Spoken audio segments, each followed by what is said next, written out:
मैं आपको बताना चाहूँगा श्राद्ध पक्ष में अपने पितरों के प्रति हमेशा भावनात्मक पहलू क्यों होना चाहिए। दो भाई थे, दोनों शादीशुदा थे।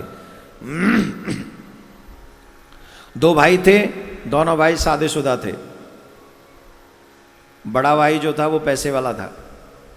अच्छा, पैसे वाला होना भी एक तरीके से गलत नहीं है, लेकिन कुसंगति मिल जाए तो अपराध ही है, पाप ही है वो।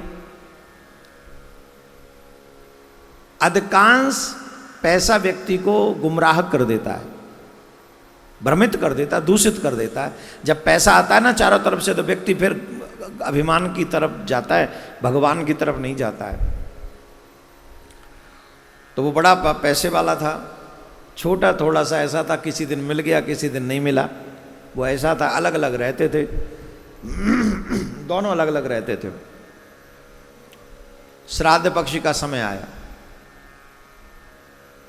तो बड़े ने छोटे से कहा कि भाई हमारे यहीं आ जाना, तुम तो कुछ कर नहीं सकते, हमारे यहीं आ जाना।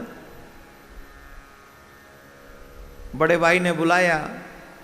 अच्छा, जो पैसे वाली थी उसे तो वैसे कोई काम नहीं होता था, तो उसने सोचा इस बहाने आ जाएगी, कुछ काम कर देगी ये। देवरानी आ जाएगी, कुछ काम करेगी।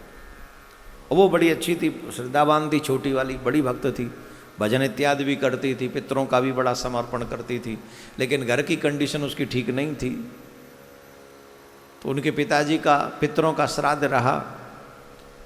अब ये बड़े महोदय ने क्या किया कि श्राद्ध को भी पूरा तामझाम बना दिया। अपने ससुराल वालों को बुला लिया, सारे सट्टे सरे जो आ गई सब बुला ली। और वो जब रिश्तेदार आ गए तो वो श्राद्ध में ध्यान देने की बजाय उस पर ध्यान जा रहा था, साली जी कैसी हैं, सरेज कैसी है, साला कैसा है, उस पर ध्यान जा रहा था।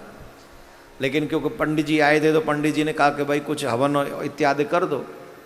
तो हवन उन्होंने पंडित जी के ना कहने से, वो जो क्या बोलते हैं उसको, कंडी सिलगा के जो उस पर करते ना, पूरा हवन नहीं किया, क्या बोलते हैं उसको आपकी भाषा में, हमारे यहाँ तो अग्यारी कहते हैं, अग्यारी कर दी। अब साहब ये दोपहर का कार्य करके इसको, मतलब देवरानी को ये भी नहीं पूछा तुम्हें भोजन करना है कि नहीं, उसे पूछा नहीं और वो उसने किया नहीं, कार्यदार्य करके वो चली गई। पितर आए, देखा ये तो अपनी ससुराल में बिजी है, इसने तो हमारा नाम तक भी याद नहीं किया, ये तो हमें सुध ही नहीं कर पा रहा है। तो बेचारों को कुछ मिली नहीं, अग्यारी करी थी तो वो सिर्फ राख चाट के वहां से चले गए। पितर आकर राख चाट कर चले गए। सोचा कि चलो अपने छोटे बच्चे के पास चलते हैं। वो अपने छोटे बच्चे के पास गए। वहां उन्होंने एक दृश्य देखा, पितरों ने क्या दृश्य देखा कि वो बेचारी करना तो चाह रही है, रो रही है कि मैं आपको कैसे करूं, मैं, आप यहाँ पधारे होंगे जैसे बड़े भैया के यहाँ वैसे यहाँ भी आए होंगे, मैं तो दिल से चाहती हूँ कि कोई सेवा करूँ, मेरे पास कुछ नहीं है, मैं क्या करूँ। और सच्ची में उसके घर में आटा नहीं था, चावल नहीं थे, पति मांगने गया हुआ था तो मांगने से भी नहीं मिला था, उसकी स्थिति घर की नाजुक थी। कुल मिला के पितरों को उसके घर से भी भूखा ही लौटना पड़ा, उसकी मजबूरी थी। अब पितृलोक में पितर मिले, सब आपस में चर्चा करने लगे।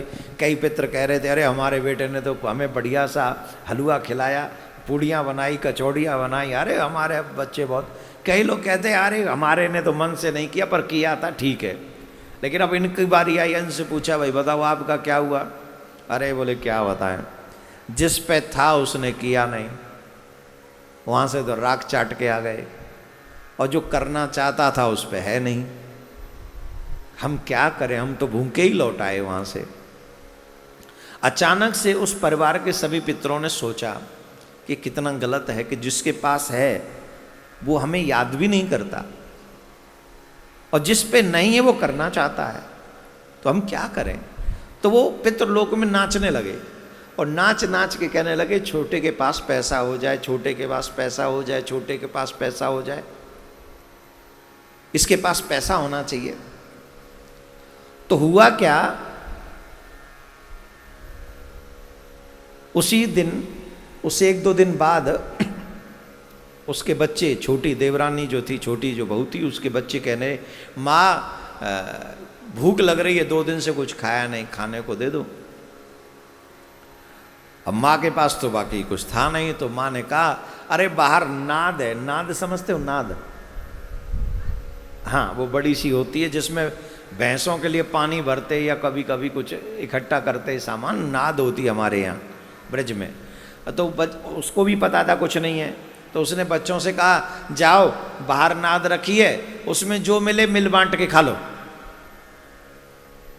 बच्चों को लगा सच्ची में नाद में कुछ होगा, तो बच्चे गए तो नाद उल्टी रखी हुई थी।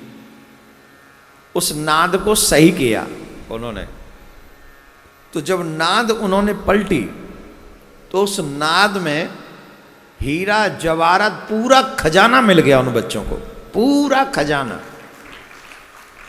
बोलो पितृश्वर की जय। पूरा खजाना।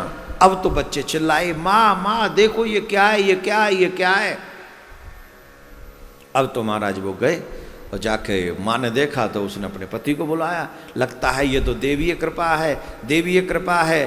तो पति के मुख से निकला, ये देवीय कृपा नहीं, ये हमारे पितृश्वरों की कृपा है, हमारे पितरों की कृपा है, हमारे पितरों को हमारे ऊपर दया आ गई।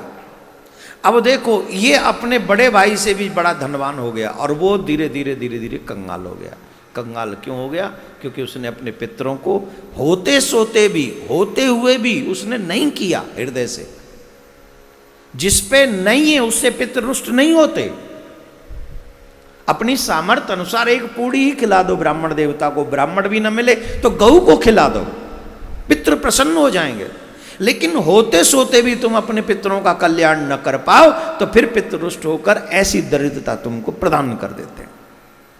बड़ा भाई दरिद्री हो गया, छोटा भाई पैसे वाला हो गया, और छोटे भाई ने किसी भी पितृपक्ष में बड़ा यज्ञ करने से वो नहीं चूकता था। अपने पितरों के नाम से कभी गीता पाठ कराता, कभी गौ दान करता, वो करता ही रहता था और वो बढ़ता ही गया, बढ़ता ही गया। जो अपने पितरों के लिए शुभ कार्य करते वो कभी नहीं घटते। जो पितृपक्ष में अपने पितरों को याद करते हैं उनके प्रति देखो, आपके किए हुए सत्कर्मों का फल इन दिनों में हमारे पितरों को लगता है, आपके पितरों को लगता है।